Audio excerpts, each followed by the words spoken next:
Hello guys, நீங்க பார்க்குறது Tamil anime and நான் தான் உங்க சென்பாய்.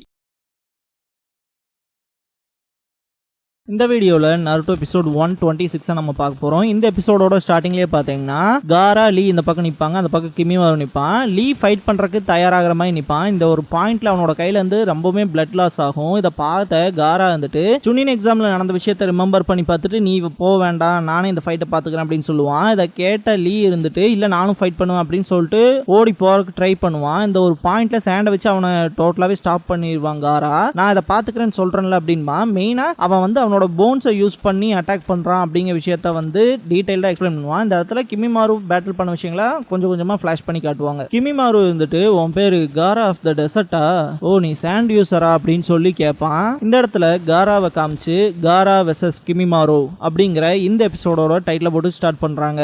இந்த வீடியோவை ஃபுல்லா பார்க்க போறீங்கன்னா ஒரு லைக்கை போட்டு ஸ்டார்ட் பண்ணுங்க. கிமிமாருவோட போன்ஸ் எல்லாமே அவன் பாடிக்குள்ளேயே திரும்ப போகும். இந்த ஒரு பாயிண்ட்ல இவன் சாண்டை வச்சு தான் டிஃபென்ஸ் பண்றான். இதை பார்க்கும்போதே தெரியுது இவன் க்ளோஸ் காம்பேட்டுக்கு செட் ஆக மாட்டான்னு. இருந்தாலுமே அவன் பக்கத்தால போறதும் டிஃபிகல்ட் தான் திங்க் பண்ணுவான். காரா அட்டாக் பண்ணுவான். அந்த இடத்துல பாத்தீங்கன்னா கிமிமாரு ஜம்ப் பண்ணி அவனோட டிஜிட்டல் ஸ்ட்ராப்னுங்கிற ஜுட்சுவை பண்ணுவான். இதையும் காரா தடுத்துருவான். இந்த ஒரு பாயிண்ட்ல ரெண்டு பேத்துக்குமே இடையிலான ஃபைட்டுங்கிறது வெறித்தனமா போகும். லீயெல்லாம் அட்டாக் பண்ணுவான், அதையுமே ரெப்பல் பண்ணிடுவான் காரா. கிமிமாரு மூமெண்ட்ஸை பார்த்துட்டு இவன் உண்மையாமே பயங்கரமான தாய் ஜுட்சு யூசரா இருக்கான்னு திங்க் பண்ணுவான். கிமிமாரு அனலைஸ் பண்ண வரைக்குமே பாத்தீங்கன்னா இந்த ஒரு விஷயத்தை எப்படி சொல்லுவானா, இந்த ஒரு பாயிண்ட்ல காரா அட்டாக்கையும் சரி டிஃபென்ஸையும் சரி ரெண்டுமே சாண்டை யூஸ் பண்ணி தான் பண்றான். அதே டைம் இவங்ககிட்ட லிமிட்டட் அமௌண்ட் ஆஃப் சாண்ட் தான் இருக்கு, அவன் கார்ட்ல இருக்க அளவுக்கு. சோ அதனால அந்த ஒரு விஷயத்த நம்ம மெயினா ஃபோக்கஸ் பண்ணி ஆகணும்னு திங்க் பண்ணிட்டு இருப்பான். இந்த இடத்துல கீழே வந்து நின்னதுக்கு அப்புறமே காரா ஆஃப் த டெசர்ட் கரெக்டா எவ்வளவு ஒரு கேவலமான நிக் நேம் அப்படின்னு சொல்லி எல்லாம் கலாய்ப்பான். ஃபூலிஷ்னஸா இருக்குன்பா. சாண்ட் இல்லைன்னா நீ ஒண்ணுமே இல்லை அப்படின்பா.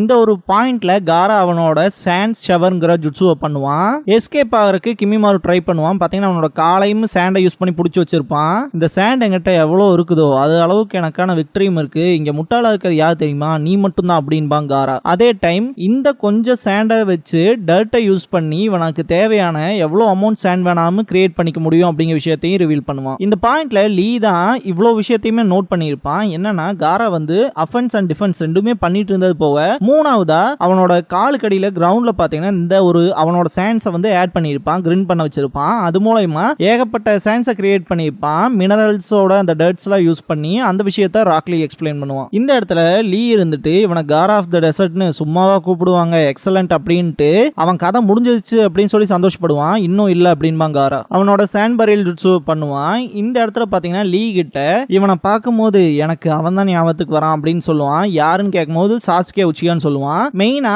இவங்க ரெண்டு பேர்த்தோட கண்ணுமே சிமிலரா இருக்கு அப்படிங்கிற விஷயத்த சொல்லுவான். என்ன காரணம்னா இவங்க இந்த வாழ்க்கையை வாழ்றாங்க இல்லையா, சோ அதுக்கான வேல்யூ வந்து நான் ப்ரூவ் பண்ணணுங்கிற கண்கள் மட்டும்தான் இவங்க கிட்ட நமக்கு விசிபிள் ஆகும் அப்படிங்கிற விஷயத்த சொல்லுவான். ஏன் இப்படி ஐய பத்தி டிஸ்கிரைப் பண்றானா, இந்த அளவுக்கு ஒரு வேல்யூ வந்து நான் எதுக்காக வாழ்றேன்னு ப்ரூவ் பண்ண நினைக்கிறேன் இல்லையா, சோ அவன் பாத்தீங்கன்னா எப்பவுமே ஒரு ரேஜோடவே இருப்பான். சோ அப்படிப்பட்டவனை வந்து அவன் இவ்வளவுதான் அப்படின்னு வந்து ஃபுல்ஃபில்லா சொல்ல முடியாது. சோ அந்த ஒரு பயம் தான் காரா கிட்ட இருக்கும். நருட்டோ சாஸ்கேவை சேஸ் பண்ணி போயிட்டே இருப்பான். ஒரு கட்டத்துக்கு மேல ரொம்பவுமே முன்னாடி போயிருப்பான். சாஸ்கே பாத்தீங்கன்னா ஒரு ஸ்டாச்சு டைப்ல இருக்கிற ராக்ஸை காட்டுவாங்க. இது என்னன்னு பாத்தீங்கன்னா மாதரா அண்ட் ஹாஷிராமாவோட ஸ்டாச்சுஸ் இருக்கும். இந்த வாட்டர் ஃபாலை ஒட்டி அந்த பிளேஸ்ல கேவ் டைப்பான ஒரு இடம் இருக்கும். சோ அதுக்குள்ளதான் நருட்டோ போவான். ஏகப்பட்ட மின்மினி பூச்சி வரும். சோ இந்த இடத்துல நருட்டோவோட ஸ்ட்ரகிள்ஸை வந்து ஃபிளாஷ் பண்ணி காட்டுவாங்க. அதே மாதிரி சாஸ்கே வந்து இவனை விட்டு ரொம்ப தூரம் போயிட்டு இருக்கான் இல்லையா, சோ அந்த விஷயத்தை காட்டுவாங்க. அதுக்கப்புறமா கிமிமாருவோட பிளாஷ்பேக்கு வருவாங்க. கிமிமாரு அவன் சின்ன வயசுல பாத்தீங்கன்னா ரொம்ப டார்க்கான பிளேஸ்ல ஒரு ஜெயிலுக்குள்ள வாழ்ந்துட்டு இருக்க வாழ்க்கையை வாழ்ந்திருப்பான். எதுக்காக ஒரு சின்ன பையனுக்கு இவ்வளவு பெரிய பனிஷ்மெண்ட்ங்கிறது தானே எல்லாத்தோட கேள்வியுமா இருக்கும். அந்த பையனுக்கும் அதே தான். நான் ஏதாவது தப்பு இது பண்ணிட்டேனா ஏன் என்ன இந்த மாதிரியான ஒரு இடத்துல வச்சிருக்காங்கன்ட்டு ரொம்பவுமே ஃபீல் பண்ணுவான். உண்மையான ரீசன் இவனை ஏன் அடைச்சு வச்சிருக்காங்கன்னா இவனுக்கு கெக்கே கென்காய் பவர் இருக்குங்கிற ஒரே காரணத்துக்காக.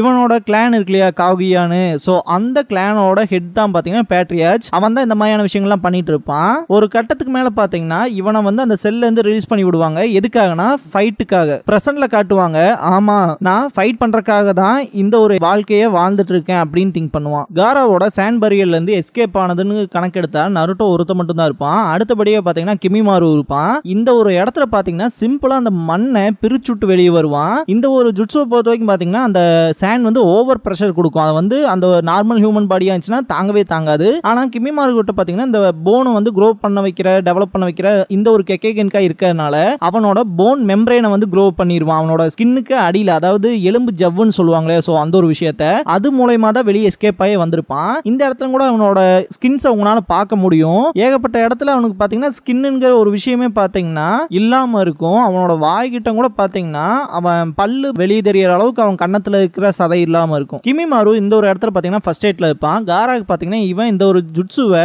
ஈஸியா எஸ்கேப் ஆகி வந்த மாதிரி நினைக்கிறான் இல்லையா, சோ அந்த ஒரு விஷயம் ரொம்ப இரிட்டேட் பண்ணும். எலும்பு என்ன ரொம்ப இரிட்டேட் பண்ணுறா அப்படின்னு சொல்லிட்டு இருப்பான் காரா.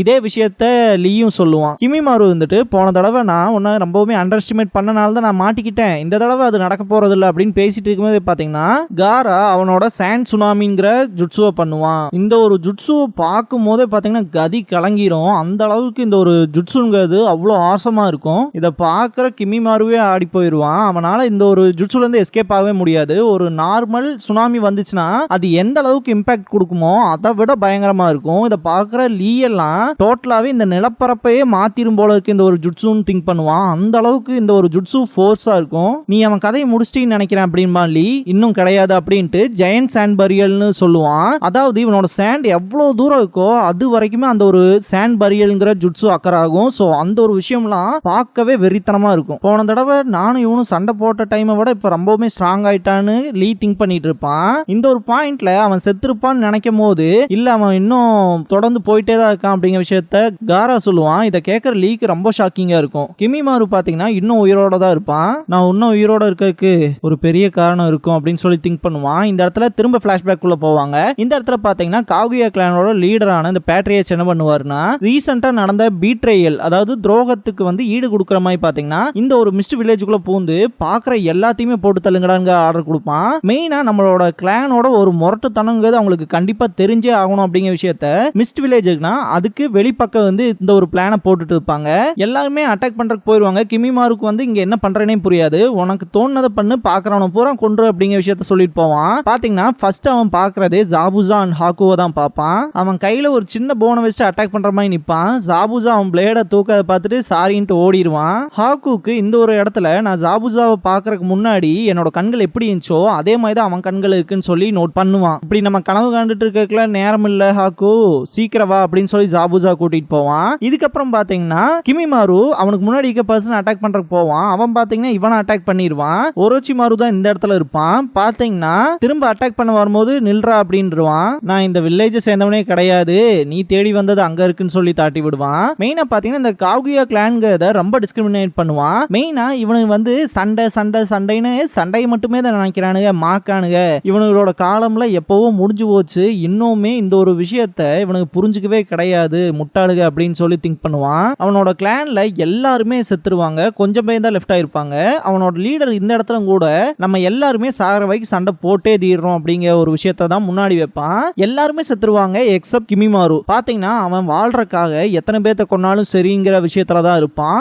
ஏகப்பட்ட பேர்த்த கொள்ளுவான். அடுத்த நாள் அங்க வந்த எல்லா காகுயா கிளான் மெம்பர்ஸையுமே ஒரு குப்பை மாதிரி போட்டு ரவுண்டா நிப்பாங்க பீப்புள்ஸ். இந்த ஒரு விஷயத்த மரத்து மேல இருந்து கிமிமாரு பார்த்துட்டு இருப்பான். இந்த இடத்துல கூட அவனுக்கு வர திங்கிங் என்னன்னா நான் திரும்ப தனியாயிட்டேன் அப்படிங்கிற ஒரு விஷயம் தான். இதுக்கப்புறமா அவனோட வாழ்க்கையில அவனுக்கு என்னதான் எய்ம் அப்படிங்கிற விஷயமே தெரியாம ஒரு நாடோடி மாதிரி ஒரு பிளேஸ் விட்டு இன்னொரு பிளேஸ்க்கு போயிட்டே இருந்திருப்பான். கிமிமாருவை காட்டும் போதுல ஒரு ஃபிளவரை மெயினா காமிச்சிருப்பாங்க. அந்த ஒரு விஷயம் தான் பாத்தீங்கன்னா இவனோட லைஃப்ல ஃபர்ஸ்ட் வந்த ஒரு சேஞ்சை கொண்டு வந்த ஒரு இடமா இருக்கும். ஸோ அதனால தான் அதை காமிச்சிருப்பாங்க. மெயினா பாத்தீங்கன்னா அந்த ஒரு ஃபிளவர் பார்த்துட்டு இந்த மாதிரியான இடத்துல ஏன் மலர்ந்த அப்படின்னு சொல்லி எல்லாம் கேட்டிருப்பான். அதாவது இவன் பண்றதே கொஞ்சம் ஃபிஷியா இருக்கும். பாத்தீங்கன்னா ஒரு பூ எப்படா பதில் சொல்லுங்க மாதிரி இருக்கும். பாத்தீங்கன்னா நீ எனக்கு ரிப்ளை பண்ண மாட்டேங்கல, அப்ப இந்த இடத்துல யாருமே இல்ல, நான் உன்னை கொல்றேன் அப்படின்ட்டு குத்துற மாதிரி போவான். பாத்தீங்கன்னா ஒரோச்சிமாரு அதை தடுத்துருவான். மேபி உன்னோட வாழ்க்கைய நீ வாழ்றதுக்கான ரீசன் எதுவுமே இல்லைனா பரவாயில்ல, உன்னால ஒரு விஷயத்தை இன்ட்ரெஸ்டிங்கா கண்டுபிடிக்க முடிஞ்சிருக்குல இந்த ஒரு ஃபிளவர் மாதிரி, அதே மாதிரி நான் உன்னை கண்டுபிடிச்ச மாதிரி அப்படிங்கிற விஷயத்த சொல்லுவான். அதனாலதான் இந்த ஒரு ஃபிளவர் பாத்தீங்கன்னா கிமிமாருக்கு ரொம்பவுமே இம்பார்ட்டன்ஸா இருக்கும். இதை கண்டுபிடிக்கலனா ஒரோச்சிமாரு இவனை கண்டுபிடிச்சிருக்க மாட்டான்ங்கிறது தான் இவனோட தாட்டா இருக்கும். இதுக்கப்புறம் தான் பாத்தீங்கன்னா ஒரோச்சிமாரு கூட சேர்ந்து போவான். இப்படிதான் ஒரோச்சிமாருவோட வெசல் ஆகிறதுக்கான இவனோட ஜெர்னி ஸ்டார்ட் ஆயிருக்கும். பிரசன்ட்ல காட்டுவாங்க. இந்த ஒரு பாயிண்ட்ல பாயிண்ட்ல பாத்தீங்கன்னா இந்த விஷயங்கள் தான் எனக்கு லார்ட் ஒரோச்சிமாரு சொன்னது. ஒவ்வொரு பீப்புளுமே அவங்களுக்கான வாழ்க்கை வாழ்றதுக்கான ரீசனோட தான் இருக்காங்க. அதுவும் இப்ப என்கிட்ட வந்த இந்த பீப்புள்ஸ்க்குலாம் அவங்களோட மிஷன் எவ்வளவு இம்பார்ட்டன்ட்டோ அதே மாதிரி தான் எனக்கு ஒரோச்சிமாருவோட லைஃபையும் அவரோட ஆம்பிஷனையும் காட் பண்ணுங்கிறது என்னோட லைஃபோட இம்பார்ட்டன்ஸ் அப்படிங்கிற விஷயத்த ரியலைஸ் பண்ணிட்டு எந்திரிப்பான். கிமிமாரு இந்த இடத்துல அவனோட கஸ்மார்க்கோட செகண்ட் ஸ்டேட்டை ரீச் பண்ணிருப்பான். நருட்டோ சைட் சீன் ஜம்ப் ஆகும். பாத்தீங்கன்னா இந்த ஒரு இடத்துல ஒரு இனம் புரியாத ஒரு இமேஜினேஷன்ல மாட்டின மாதிரி தான் ஃபீல் ஆகும். இந்த பிளேஸே ரொம்ப டார்க்கா இருக்கும். இந்த ஒரு பாயிண்ட்ல சாஸ்கேவை கண்டிப்பா லீஃப் வில்லேஜ் கூட்டிட்டு போவங்கிற ஒரு டிட்டர்மினேஷன்ல தான் இருப்பான். அதுவுமே பாத்தீங்கன்னா திரும்ப வாடான்னு சொல்லி ஷவுட் பண்ணிட்டே தான் இருப்பான். இந்த இடமே வந்து டார்க்கா இருக்குன்ட்டு. இந்த ஒரு பாயிண்ட்ல நெஜியோட வாய்ஸ் கேட்கும். உன்னோட கண்கள் சில நேரங்கள்ல என்னோட கண்களை விட பெட்டராவே இருக்குன்னு சொல்லியிருப்பான் இல்லையா. ஸோ அந்த விஷயத்த காட்டுவாங்க. அதை தொடர்க்கு ட்ரை பண்ணுவான். ஆனா அது ஒரு ஜஸ்ட் இமேஜினேஷன். ஸோ அது ஃபேட் ஆனதுக்கு அப்புறமா கண்டிப்பா நான் சாஸ்கேவை திரும்ப லீஃப் வில்லேஜுக்கு கூட்டிட்டு வந்தே தீருவேன் அப்படின்ட்டு ஒரு வில்லோட ரன் பண்ணுவான். ஒரு வெளிச்சம் கிடைக்கும். கிமிமாரு அந்த ஒரு சாண்ட்ல இருந்து வெளியே வந்துருவான். இந்த ஒரு பாயிண்ட்ல கூட பாத்தீங்கன்னா காரா அவனோட அட்டாக்கை வந்து நிறுத்த மாட்டான். சாண்ட் கஃபின்கிற அவன் ஜுட்சு பண்ணுவான். அதையுமே ஈஸியா பிரேக் பண்ணி வருவான். இவனோட ஃபார்மே ரொம்ப மோசமா வல்கரா இருக்கும். இதை பாக்குற லீ இது என்ன ஃபார்ம்டா அப்படின்னு பாப்பான். இந்த இடத்துல இந்த எபிசோட் முடியுது.